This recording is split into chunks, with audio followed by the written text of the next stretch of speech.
Greetings, sisters and brothers. It's Milton Alimadi, publisher of Black Star News. Please visit us on blackstarnews.com. You can also reach me at malimadi@gmail.com. Many of you may have heard by now that the Ugandan dictator of 32 years, General Yoweri Museveni, made a statement today praising Donald Trump's insult of African peoples everywhere and descendants of Africa with his recent shithole comments. Well, this is what the Ugandan dictator of 32 years said today. America has got one of the best presidents ever. I love Trump. He speaks frankly. Africa needs to solve their problems. Well, first off the bat, one of Africa's biggest problems is actually Yoweri Museveni, a big problem of 32 years. Let me list some of the problems very quickly and then move on to some issues related to General Museveni. Number one, as a result of his tyranny, at least 1 million Ugandans have died under his brutal regime. As a result of his tyranny, at least 7 million Congolese have died.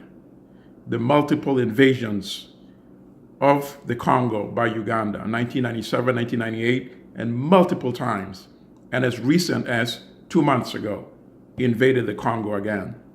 All these years to plunder resources from the Congo. And it generated all these multiple wars within the Congo and has resulted in the deaths of up to 7 million Congolese, completely destabilized the Congo. Invaded South Sudan, December 2013, rather than mediate between President Salva Kiir and Vice President Riek Machar. Invaded, took sides, supported Salva Kiir. Now Sudan has degenerated into hell because of General Museveni's militarism. Invaded Rwanda in 1990. There was no war until Uganda invaded in 1990. And the war lasted for 4 years. That had led to the genocide massacres of 1994.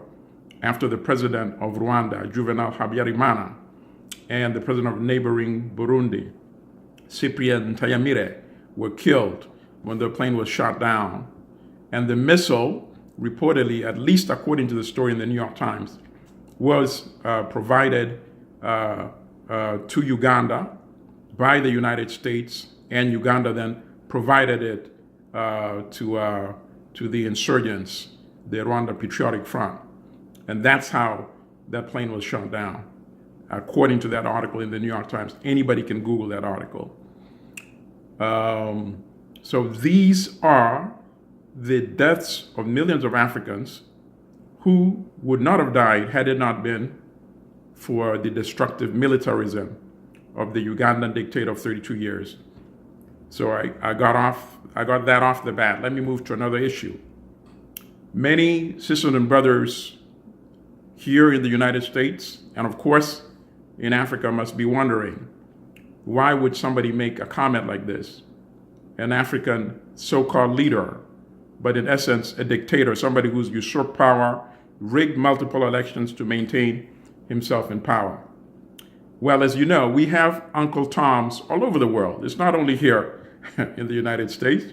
We have African Uncle Toms, anti-African Africans, and General Museveni happens to be one of them. And I'm not just saying this. Let me read you some prior statements that he's made. This is from the Atlantic Monthly magazine, issue of September 1994. So anybody can research and look up that issue and read these comments that he made.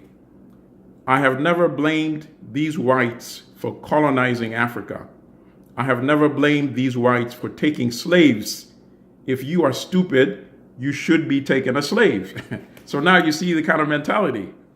You know, how can it be surprising then that he would make comments endorsing a racist U.S. leader's demonization and abuse of African people as coming from shithole countries. Of course, a person with a demented mind like General Museveni would endorse that, based on the statement I just read to you from the Atlantic Monthly Magazine, September 1994 edition. And he's not only made comments that should outrage Africans, people of African descent. Let me go to another arena. This is what he said, printed in the Shariat newspaper in Uganda, April 15 to 21, issue 1998. This is what he said. Quote, as Hitler did to bring Germany together, we should also do it here. Hitler was a smart guy, but I think he went a bit too far by wanting to conquer the world. A bit too far, right? Okay. Well, tell that to the millions of people that died as a result of Hitler's invasions of European countries and the world. Tell that to the Jewish victims of the concentration camps and the gas chambers. He went a bit too far. A smart guy, but I think he went a bit too far. Okay, so now we see the kind of mentality we are dealing with, right? Let me go to another arena. This is what he said of members of the gay community after he signed the Kill the Gays law in Uganda on February 24, 2014. He told CNN, gay people are, quote, disgusting. And then later on in a press conference, he said, on the same day, February 24, 2014, and this is on YouTube, by the way, he said, somebody should meet them, study them, take their blood, look at their genetics. Okay, so now we know the kind of person we are dealing with. A demented mindset, a full-fledged Uncle Tom, an anti-Africa African. So as a person who is born, comes from Uganda, I want sisters and brothers all over the world, in Africa, here in the United States, to know that this is not representative of an African mindset. This is a damaged African mind who would say anything. He thinks that by kissing the rear end of a racist US president, he can somehow endear himself and get some benefits for himself and to help prolong his regime. He's dealing with a couple of specific crises also that I think may have motivated these comments. As many people who have been following here in the Black Star News, we've written about a couple of cases, particularly one that happened in November 2017, when the U.S. Justice Department unsealed an indictment and ended up arresting a Chinese individual who has been bribing African leaders to get oil concessions, allegedly offered $2 million bribe to the president of Chad, Idris Deby, and to the leadership of Uganda, gave General Museveni gifts. They didn't explain what these gifts were. So we don't know whether it's a large sum of money or valuable gifts given to Museveni by a Chinese individual named Patrick Ho. And also wired $500,000 to the account of Sam Kutesa, who is the Minister of Foreign Affairs of Uganda, Museveni's top official. And then this same individual, Patrick Ho, visited Uganda when Museveni rigged elections, stole it from Dr. Kizza Besigye in 2016. And during his swearing in, he invited Patrick Ho. And that's when he supposedly took those expensive, whatever they were, the gifts, special gifts, they refer to it actually as special gifts, to Uganda for General Museveni as well as for Sam Kutesa. And Kutesa also had, according to the U.S. Justice Department indictment, solicited an additional $500,000 for General Museveni. We don't know whether that money was also taken to General Museveni. So there's an ongoing case. Patrick Ho has been arrested. He's being tried here in the U.S. with another individual, the former Minister of Foreign Affairs for Senegal, Cheke Gadio. He was supposedly the person who arranged the sum, the $2 million that was offered to Idris Deby.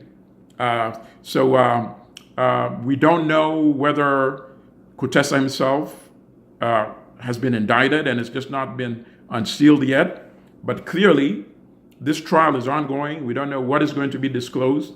It's clearly something that is causing a lot of diplomatic difficulty for the Museveni dictatorship. So perhaps by making these comments today, supporting Trump's racist comments, he's hoping that by kissing the rear end of Donald Trump, maybe he can get a break on that case as well. That involves him and his Minister of Foreign Affairs. And anybody can also Google that case. It's been written up, and we wrote quite a few articles about it. But just Google search, and you can read about these cases. So these are the brief comments I wanted to make about the demented comments made by General Museveni, the dictator of Uganda. Does not represent the African thinking at all. And as I said from the beginning, we have Uncle Toms all over the world. And certainly, General Museveni is a certified 100% Uncle Tom. Thank you, sisters and brothers. Stay the course. Let's reject Donald Trump's racism. We're going to be having a protest demonstration in February 15. I think it's going to be near the UN at Dag Hammarskjöld Plaza. And also in May, this is still in the planning, the one in the May is going to be in DC to protest Donald Trump's racist comments. Stay strong, sisters and brothers. Thank you for listening to my brief comments.